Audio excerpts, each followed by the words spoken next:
A gente segue adiante aqui, até com base nessa história toda que está posta, pessoal, o que todo mundo realmente quer saber é o que de fato muda na vida do homem, ministro Alexandre de Moraes, enquanto pessoa, após ser sancionado na Lei Magnitsky e ser colocado ao lado de torturadores, ditadores e pessoas que infringiram diretamente direitos humanos e oligarcas corruptos mundo afora. Cartão de crédito, conta em banco, até redes sociais estão sob ameaça, pessoal. Mas para tentar entender os impactos que o ministro deve sofrer, proponho que a gente receba o jornalista, advogado e pesquisador Vitélio Brustolin. Fala, Vitélio, obrigado pela presença aqui. Afinal de contas, traz aqui para a nossa audiência do Morning, por favor. As sanções vão além do ministro não poder viajar para os Estados Unidos, certo? Nem cartões de crédito ele vai poder usar. Só que, pelo visto, o buraco é mais embaixo ainda. Traz o contexto completo, por favor. Bom dia, Marinho. Bom dia a todos. Obrigado pelo convite. Bom, vamos começar do início, né? As sanções da Lei Magnitsky começam pelo congelamento de ativos nos Estados Unidos. Então, bens financeiros, bancários, imobiliários, empresariais que o Moraes afirma que não tem nos Estados Unidos seriam congelados. Além disso, existe a proibição de entrada nos Estados Unidos, que o Moraes já tinha perdido o visto, segundo ele não renovava havia 2 anos, mas a lei ela duplica essa sanção que já havia sido imposta. Agora, aí vem muitas outras consequências. Então, cartões de crédito internacionais, Visa, Mastercard, American Express, cartões que tenham conexão ou sejam sediados nos Estados Unidos estão bloqueados. Bancos internacionais fora dos Estados Unidos, onde o Moraes tem a conta, também podem passar por sanções secundárias, são as chamadas sanções de over-compliance. Então, bancos, inclusive no Brasil, que façam transações de transferência bancária com os Estados Unidos, praticamente todos, podem acabar encerrando as contas do Moraes. Serviços como PayPal, Amazon, Airbnb, Uber, Booking, Apple, Google Pay, todos esses devem encerrar sem direito de apelação às contas do ministro. Ainda existem restrições indiretas em viagens internacionais. Então, países aliados dos Estados Unidos, como toda a União Europeia, o Canadá, o Reino Unido, a Austrália, o Japão, automaticamente incluem os sancionados pela Lei Magnitsky em lista de bloqueio. Então, ele pode ter o visto negado, entrada recusada, monitoramento adicional nesses países. Há, inclusive, exemplos históricos de cidadãos russos que foram sancionados pela lei e que foram impedidos de entrar no Canadá, embora não respondesse por nenhum processo dentro do Canadá. Além disso, existem sanções aplicáveis, só para finalizar, claro, aplicáveis a empresas e fundações em que o ministro tem a participação societária. Essas são algumas sanções, Marinho, eu acho que você quer fazer uma pergunta. Não, só um breve comentário aqui, até porque a gente tem que lembrar, pessoal, o nome da lei é Lei Global Magnitsky, então realmente tem ele acaba ali de forma, enfim, completa, assambarcando ali, ou pelo menos contemplando a nível global. Vale a pena mencionar que tem precedente para isso também. O banco francês BNP Paribas acabou tendo uma multa fortíssima ali de 9 bilhões de dólares por ter facilitado transações para sancionados do Irã e do Sudão. O próprio banco chinês, o banco Dandong Bank, acabou sendo excluído do sistema SWIFT por facilitar transações para a Coreia do Norte. Então, há precedentes para isso que a gente acabou de ouvir com muita precisão. Vou com o David de Tarso agora para a próxima pergunta. Não, a dúvida é em relação à AGU, né? O que a AGU, a Advocacia Geral da União, também poderia fazer e de que forma intervir diante de toda essa crise? Porque já há articulações de que a AGU vai responder. Mas alguma medida jurídica é possível ser feita para tentar barrar essas sanções que foram impostas pelos Estados Unidos ou teria pouca eficiência? Então, David, o Jorge Messias, né, o chefe da AGU, acabou de afirmar exatamente isso, né, que vai tomar providências e está pesquisando o que pode ser feito. Existe a possibilidade do juiz Moraes tentar se defender diretamente no Departamento de Tesouro dos Estados Unidos, porque essa lei é aplicada pelo Departamento de Tesouro, pelo Escritório de Controle de Ativos Estrangeiros. Ele poderia enviar uma carta, uma apelação, dizendo que ele não se enquadra na lei, o que provavelmente ele não fará. Mas a AGU precisaria representar o juiz como se estivesse representando o país. Então, pode levar a questão para o Sistema Interamericano de Direitos Humanos, pode tentar levar a questão para a Corte Internacional de Justiça, que é a Corte da ONU, só que a Corte só aceita ações de estados, não aceita ações de indivíduos. Então seria necessário que o Brasil, como Estado, representasse o Alexandre de Moraes em cortes estrangeiras, e aí tem a questão de que os Estados Unidos não são obrigados a seguir decisões que eventualmente sejam proferidas por esses tribunais, David. Porque tem uma nota da AGU, Marinho, se você me permite, claro. Até eu achei um tanto quanto genérica. Diz assim, abre aspas, em conclusão, gostaria de ressaltar que todas as medidas adequadas que são de responsabilidade do Estado brasileiro para salvaguardar sua soberania às instituições, em relação especialmente à autonomia do seu poder judiciário, serão adotadas de forma ponderada e consciente nos fóruns e momentos adequados. Essa foi a nota oficial pela AGU, né? Mas aí, por isso que foi da pergunta realmente de qual seria as possibilidades jurídicas em relação a essas sanções impostas pelos Estados Unidos, Marinho. Agora, uma pergunta, talvez a que foi que eu mais ouvi ontem, né? Esse papo todo da Lei Magnitsky já estava se avizinhando, já estava no horizonte, então, ainda mais tratando de um sujeito experiente e bem conectado como o ministro Alexandre de Moraes, o que ele pode ter feito para ter protegido minimamente a situação dele, né? Uma pesquisa me orientou aqui, eu queria te ouvir, que ele pode, enfim, claro que são absolutamente suposições aqui, que ele pode ter transferido a tempo o patrimônio dele para países hostis aos Estados Unidos, ter colocado e blindado todo esse patrimônio com offshores. Até aqui, de novo, são meras hipóteses, está longe de ser realidade, colocado com laranjas, sócios ou familiares, testas de ferro, ou até em criptomoedas, só para mostrar que as alternativas são, primeiro, extremas e escassas, né? Faz sentido tudo isso? Olha, Maria, eu vou procurar não especular sobre isso. São especulações, meramente. Então, a princípio não é só o juiz que é afetado pela lei, mas também pessoas próximas a ele. A esposa, parentes próximos também são afetados. Então seria difícil fazer qualquer tipo de transação desse tipo, Marinho. Só esse ponto aqui já iluminou muito a situação aqui. Muita gente ficou achando, mas claro que o movimento mais previsível seria ele só colocado, enfim, num parente próximo, mas pelo visto o parentesco ali mais imediato também é afetado de alguma maneira. Nathalie Wendel aqui com a próxima pergunta. O que seria adequado, né, nesse cenário? A gente viu também a manifestação, né, uma nota do STF em apoio, né, em solidariedade ao ministro Alexandre de Moraes, né? Então, como que a partir desse momento ele vai articular aí sua defesa, né, em apoio ali até com os próprios colegas do STF? O que o senhor acha? Nathalie, provavelmente essas medidas não vão ser aplicadas só ao juiz Moraes. Em nenhum país onde a Lei Magnitsky foi aplicada contra juízes, ela foi aplicada a apenas um juiz. Inclusive, isso foi apurado pelos senadores brasileiros que estiveram nesta semana nos Estados Unidos. Então, por exemplo, na Venezuela, juízes e promotores ligados ao regime Maduro foram sancionados. O Michael Moreno, que foi presidente da Corte Suprema da Venezuela de 2017 a 2022, foi sancionado. A Teresa Saab, que era procuradora-geral, o Elvis Amoroso, que era controlador-geral da República. Na Nicarágua, juízes que atuaram na repressão, a Alma Núbia Baltodano foi sancionada juntamente com vários juízes eleitorais ligados ao regime Ortega. Na Rússia, promotores e juízes ligados à repressão russa, o Alexander Bastrikin, que foi chefe do Comitê de Investigação da Rússia, diversos juízes regionais. E aí, para finalizar, em Hong Kong, juízes também envolvidos na repressão, a Erika Tsang, e juízes anônimos do Tribunal de Apelação de Hong Kong foram sancionados. Em nenhum país onde foram sancionados representantes do judiciário, apenas um foi sancionado, mas sim vários deles, Nathalie. Meus amigos, Mônica Rosenberg tem uma pergunta aqui, fica à vontade. A minha pergunta é mais um incômodo. Quando a gente ouve os nomes dos países, quem está aí acompanhando o Morning Show deve estar assustado de ouvir Irã, Rússia, Coreia do Norte, Venezuela. São todos países em que não há sequer sombra de democracia, são países autoritários, onde a lei ela é exercida sempre de forma fora da Constituição, que em muitos casos nem existe, pela vontade, com repressão, com violência. E aí ver o Brasil no meio desse grupo, né?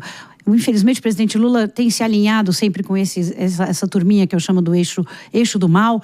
E estamos novamente colocados nesta lista com esses vizinhos, com esses colegas. Ninguém quer estar perto deles. Só que, neste caso, é um processo onde...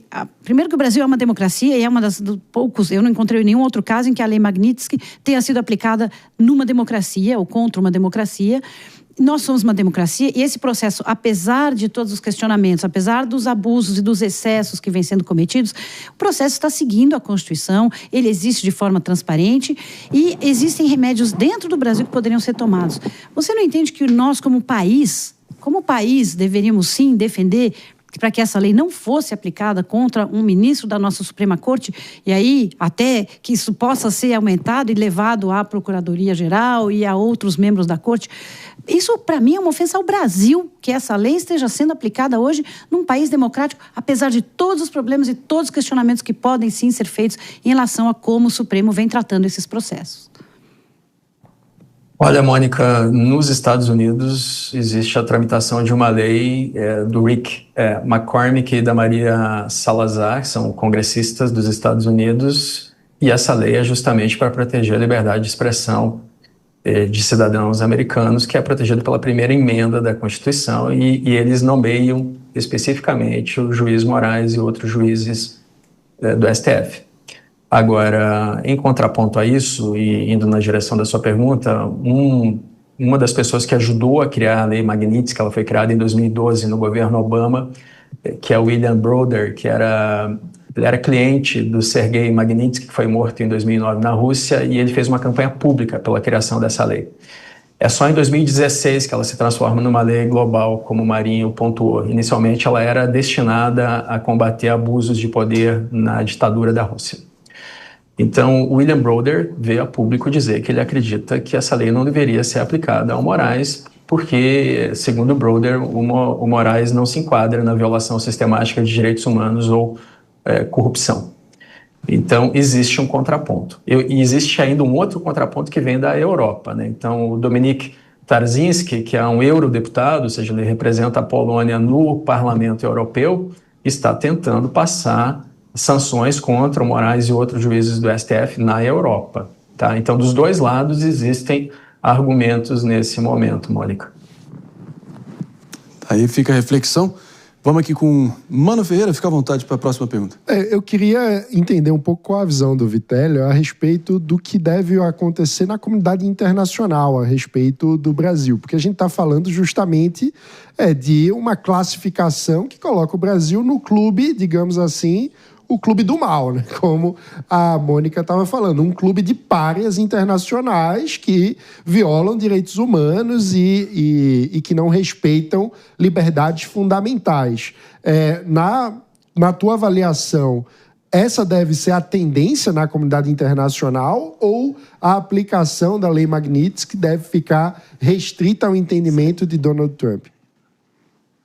Mano, isso é só o início de uma tempestade perfeita.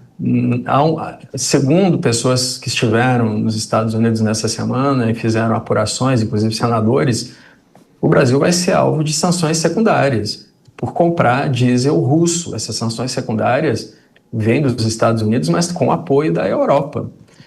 Então, antes da invasão russa à Ucrânia, o Brasil comprava 0 óleo diesel da Rússia. Em 2023, comparado com 2022, aumentou em 6.000%. Em 2024, comparado com 2022, aumentou em 9.900%. Então, o Brasil é visto como um dos financiadores do esforço de guerra da Rússia contra a Ucrânia, ao lado da Índia, que ontem recebeu tarifas de 25%. Veja só, um país aliado dos Estados Unidos também. Ontem mesmo os Estados Unidos e a Índia lançaram um foguete em conjunto. E a China, nesse acordo que ainda não foi fechado e deve ser prorrogado por mais 90 dias, na mesa de negociações está que a China pare de comprar petróleo russo. Então, nós estamos vendo só o início de um plano estratégico dos Estados Unidos e a visão da comunidade internacional, que é a sua pergunta, ela será influenciada pelos próximos passos da execução desse plano, Mano. É mais ou menos como se tivesse uma partida de futebol naquele jogo tenso, aquele calor de rachar até pensamento, e agora acho que está naquela parada técnica para os dois lados se refrescarem um pouco e voltar para o campo, porque realmente ainda tem muita água para passar por debaixo dessa ponte. Eu vou aqui para a pergunta final, um comentário aqui também, engajando a nossa audiência ao vivaço aqui no Morning Show, que o David Tasso vai poder trazer para o Vitelli. Vamos lá. Inclusive as perguntas são sempre bem-vindas dos nossos telespectadores e ouvintes. Show. Né? A pergunta vem do Ricardo Palma. Ele diz o seguinte: se o ministro recebe o salário por banco, como é que ele vai então receber o salário? Porque, se eu não me engano, os ministros da Suprema Corte recebem o salário pelo Banco do Brasil. Então, de que forma que a aplicação dessa lei pode até mesmo gerar um impedimento que ele receba o salário do banco? Eis a questão. Olha, David, o Brasil vai ter que resolver isso, porque o Banco do Brasil, por exemplo, tem agências nos Estados Unidos, o Banco do Brasil Américas. Eu tenho uma conta lá. Então, se o Banco do Brasil não seguir as sanções contra o Moraes, o Banco do Brasil pode sofrer sanções. Lembrando que o Banco do Brasil tem capital aberto na Bolsa. Ele tem ações do governo, mas ele é uma empresa aberta. Então, como o ministro vai receber, isso ainda vai ter que ser visto pelo governo brasileiro, pela União. Isso é uma situação única, nunca aconteceu antes, David. Resposta interessantíssima, acho que está respondido. Ou não, né? Mas foi muito interessante, de fato. Esse é um abacaxi que o próprio governo vai ter que descascar de alguma maneira. Grande Vitelli, obrigado pela presença aqui. Agregou e muito, como sempre. A gente volta com você nos próximos capítulos, com certeza de altíssima temperatura e pressão. Obrigado. Obrigado pelo convite. Bom dia a todos. Falando desses próximos capítulos aqui, minha bancada, expectativa olhando adiante. É tudo muito novo, né, Marinho? Assim, a aplicação, conforme o Vitelli disse, nunca foi imposta a nenhum membro brasileiro. Tem imposições, o Alexandre de Moraes foi cair na mesma lista que até mesmo o PCC, uma organização criminosa que, visto várias investigações, realmente promove o tráfico de drogas. E essa lista é justamente para pessoas que promovem terrorismo, que promovem sanções antidemocráticas e tudo mais. Então, assim, é tudo muito novo. Então, os desdobramentos disso a gente vai ver ainda adiante. Agora é uma crise institucional sem precedentes e o receio é justamente de que isso pode haver uma escalada também. Agora, é interessante aqui a gente também. Mônica, algum comentário? Só que já houve bancos nos Estados Unidos que já estão dizendo que talvez não seja o caso de fechar contas dele e aplicar tantas sanções. Então, não sei até que ponto. A própria lei não é tão explícita assim sobre qual é a profundidade, se vai ter que fechar a conta dele, se ele não pode receber salário. Eu acho que a gente talvez esteja reagindo um pouco a mais, um pouco além do que realmente vai ser a aplicação efetiva de sanção no dia a dia do ministro. E faz todo sentido, porque realmente é uma situação bem atípica na aplicação dessa lei. Agora, interessante também a gente trazer aqui em consideração a repercussão na mídia internacional, que parece que é completamente diferente de setores aqui da imprensa nacional e da gritaria e da histeria das redes sociais, que parecem porta-vozes do governo Lula e vira uma guerra de fla-flu ideológico, né? Não tem jeito. É importante, vou trazer aqui só um para citar, Mano Ferreira e Nathalie Wendel, por favor, comentem. New York Times, talvez a maior publicação anti-Trump, relacionando as sanções às tarifas de Trump e classificando a medida como vitória de Bolsonaro. O próprio The Guardian, no Reino Unido, de claro viés progressista, destacando que aliados de Lula chamaram a medida de ataque à democracia e que bolsonaristas comemoraram. Enfim, vários portais, Le Monde na França, SIC Notícias de Portugal, Clarim da Argentina. O próprio Wall Street Journal, que o Trump ataca diretamente, recorrentemente, trazendo aquela questão do Felipe Martins. Então, impressionante esse descompasso entre a percepção internacional e essa gritaria e histeria interna, né? Exato, e na minha visão, Marinho, isso reforça a necessidade de reflexão sobre a política externa brasileira, ou seja, o que nós queremos representar diante do mundo.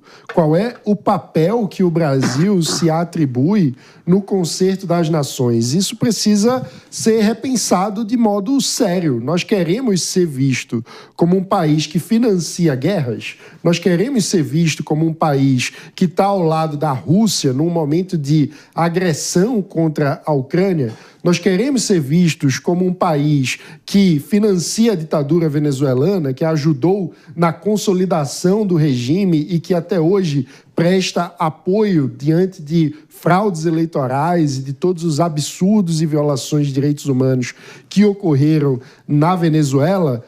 Porque acho que isso precisa de uma mudança muito clara na forma como conduzimos a nossa política externa. A visão tradicional da política externa brasileira não era essa, era de respeito à democracia e direitos humanos. E acho que, com seguidos governos tomando posturas dúbias de um ponto de vista de respeito aos valores fundamentais da democracia e dos direitos humanos, nós estamos tendo uma mudança na percepção internacional sobre o Brasil.